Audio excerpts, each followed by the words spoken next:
Gua kedatangan satu box spesial yang katanya ini isinya adalah best budget gaming phone. Yuk kita cek.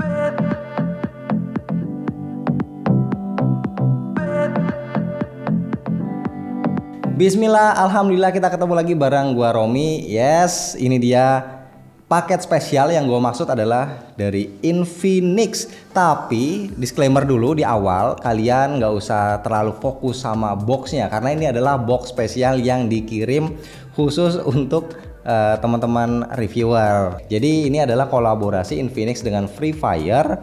Ada tulisannya Hot 40 series. Terus ada ikonnya di sini karakter cewek, gue nggak tahu nih ya. Terus ada karakter burung juga, Buyah Now. Oke, mungkin ini karakter di game Free Fire ya. Terus ada logo NFC, ada high-res audio juga. Oke, nah isinya di sini langsung ada SIM ejector ya dengan lubang, ada icon juga nih cowok pakai kacamata. Ya, terus di isinya nih ketahuan ada stiker, ada welcome letter, ada scratch card, dan ada tray eject pin yang ini. Ini dia isinya. Attention, this is hot. Oke, handphonenya ini hot ya. Oh, ada gift code-nya. Nanti bisa digesek-gesek. Terus ini juga ada ya kartu Dear Gamers. Oh, ini kata sambutan ya dari Infinix. Terus ini paket stiker. Nah, ini sangat menarik ya. Ada 3 lembar stiker. Oke, lanjut ke kotak selanjutnya. Nah, di sini kita dapat bonusan lanyard ya, yang biasa untuk digantung-gantung tuh kalau kerja di kantoran kan biasanya pakai. Nah, seperti ini, warna hitam dan warna hijau dengan tulisan Buyah Now. Terus ada icon-icon seperti ini ya. Selanjutnya ada, ini ada phone cooling fan. Nah, ini gue nggak tahu ya, apakah nanti akan dijual terpisah atau sudah include. Mungkin dijual terpisah sih harusnya ya. Apakah ini dari Infinix atau third party? Oke, tulisannya sih dari Infinix ya, masih dalam rangka kerjasama dengan Free Fire. Oke, nice, dikasih cooling fan. Kemudian ini dia box handphonenya yang paling pentingnya. Nah, untuk boxnya juga sama ya, ada karakter dari game Free Fire. Di sini rame sih boxnya, dominan warna hitam dan hijau. Ada keterangannya tuh Helio G99X Boost Gaming Engine. Oke, Helio G99 memang jadi chipset gaming yang familiar ya untuk handphone kelas menengah ke bawah ya. Terus di sini ada keterangannya 256GB storage-nya dan RAM-nya 16GB, tapi ada keterangan kecilnya 8+8. Terus ada Magic Ring. Oke. Bismillah. Oke, sudah terbuka. Nah, ini dia handphonenya masih terbungkus. Kemudian kita dapat buku petunjuk penggunaan dengan bahasa Indonesia. Terus ini juga ada keterangannya ya, sama quick guide, sama daftar service centernya. Terus ada casingnya transparan, biasa ya, ini jelly case standar. Terus juga ada kabel data USB A to USB C. Terus ada SIM ejector lagi nih di sini. Terus ada chargernya Infinix dengan daya 33 watt. Oke.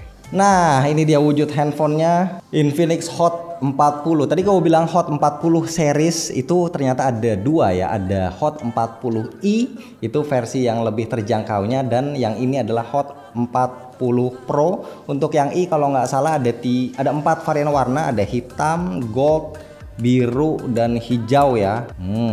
Mantep ya. Tuh, desainnya sih oke. Terus bagian depannya juga agak-agak melengkung ya, melengkung sedikit. Oke, kita buka ininya dulu, stikernya ya, biar lebih enak kita menjelajah bodinya. Nah, jadi untuk handphonenya sendiri ini harganya 2 juta lebih sedikit. Kalau yang Hot 40i itu hampir 2 juta ya, kalau nggak salah sekitar 1,7 jutaan. Bodinya ya ini sudah pasti sih ya, dari polikarbonat untuk bagian belakang. Kalau kita ketuk tuh berasa lah ya. Terus dia punya ada bagian belakang backdoornya itu kayak efek-efek aurora gitu ya. Itu kayak langit malam yang ada di negara-negara Islandia kayak gitu ya. Nih kurang lebih ada kayak gitu coraknya, kalau kena cahaya itu baru kelihatan jelas. Terus untuk kameranya ini cukup gede ya framenya, terus bumpnya juga lumayan cukup menonjol tuh ya. Oke, terus untuk bezelnya, bukan bezel, framenya ini juga harusnya sama ya, ini dari polikarbonat, cuman dibikin kayak ala-ala chrome gitu ya, mengkilat dan sudah flat juga. Nah ini ada tombol power sekaligus fingerprint ya harusnya karena dia ceper banget. Terus ada tombol volume yang juga sama nih, kecil minimalis tombol volumenya. Kemudian di atas dia ada, ini harusnya grill speaker ya. Oke, terus di kiri ada SIM tray yang bisa memuat ada 2 SIM card dan juga 1 micro SD. Di bagian bawah masih disediakan jack audio, terus ada port USB-C, ada grill speaker, dan bagian depan ini sudah terpasang anti gores bawaannya. Oke, gua udah melakukan setup awal, sekali kita tes untuk fingerprintnya ya. Jadi dalam kondisi mati kita tap kayak gini cepet fingerprintnya. Yang penting tangan kita nggak basah atau berminyak ya. Oke, nah untuk OS-nya dia pakai XOS versi 13.5.0 dengan basis Android-nya masih Android 13.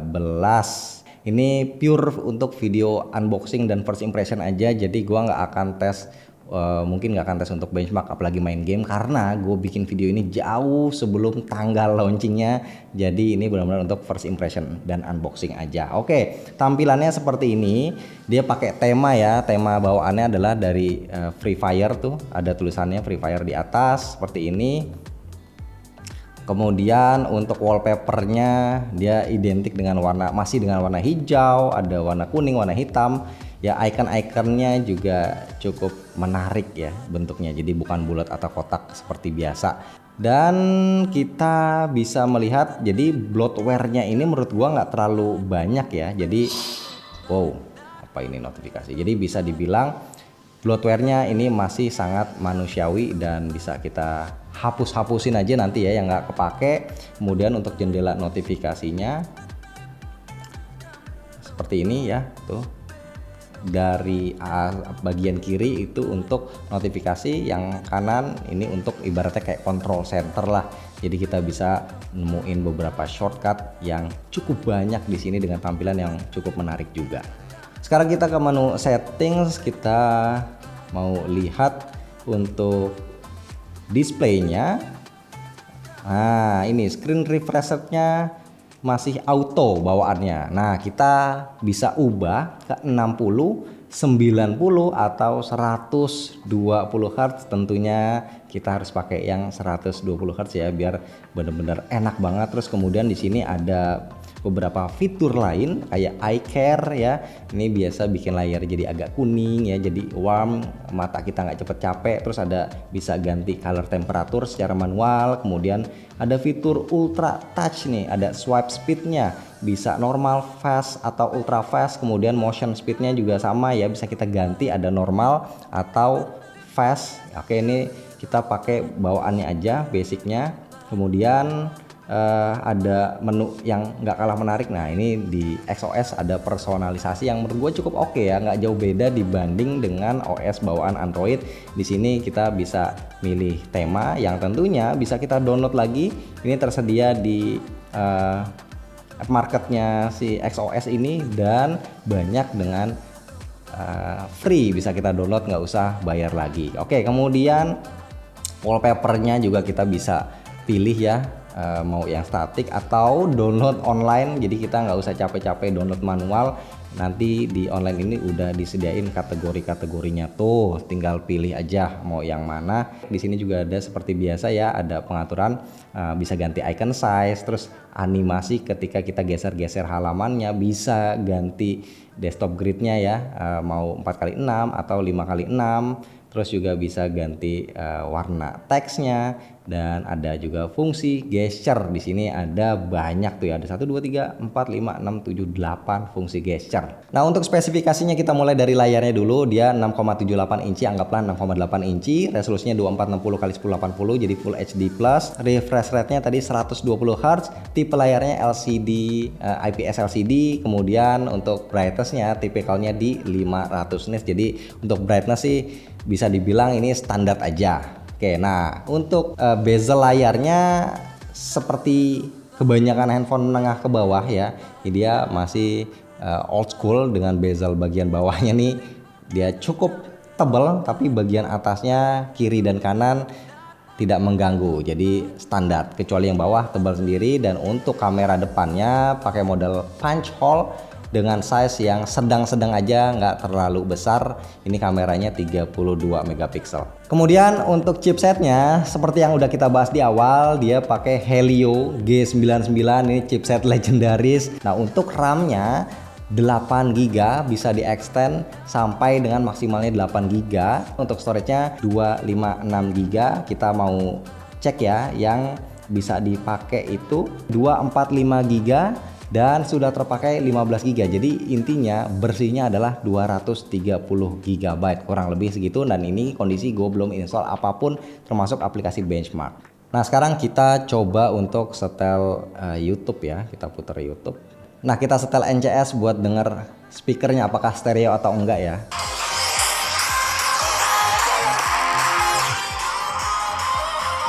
Yes, benar, speakernya stereo, keluar dari grill yang atas dan juga grill yang bawah ini ya, dan suaranya ini lantang banget.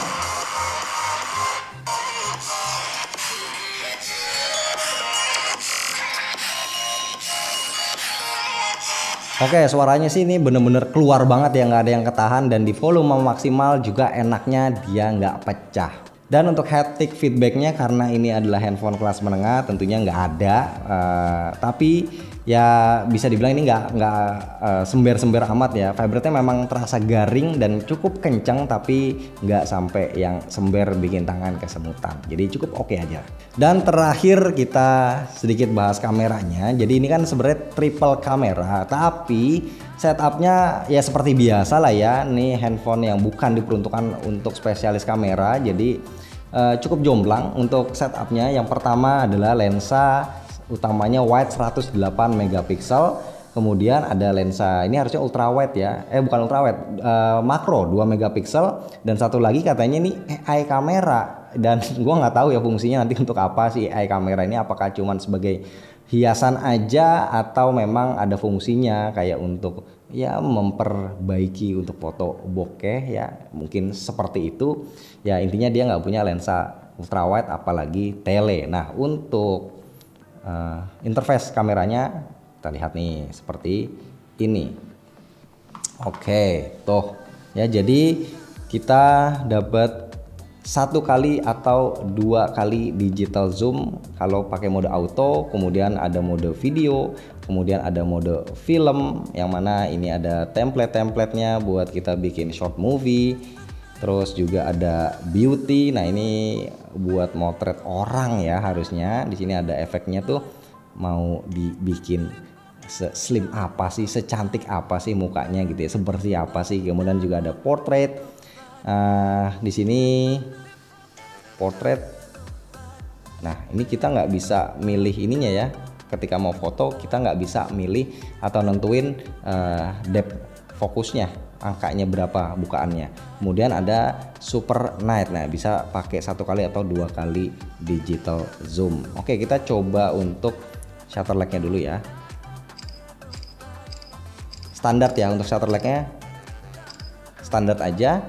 Kemudian juga di sini ada keterangannya nih, ada dia bisa mendeteksi ini fotonya subjeknya itu apa, apakah makanan atau mungkin mainan atau bunga kayak gitu ya. Nah, untuk hasil fotonya seperti ini.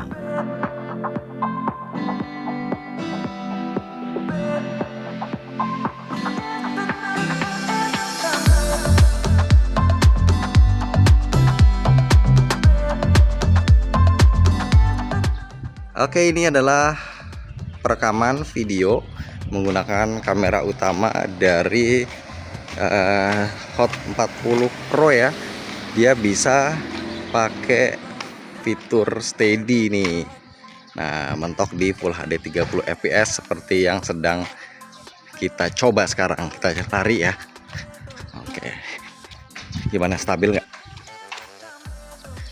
Nah, yang ini sekarang dari viewfinder kelihatan ya, dia nggak stabil. Nah, ini adalah resolusi tertingginya di 2K 30 fps, tapi stabilisasinya nggak ada karena jalan aja dia terasa shake ya.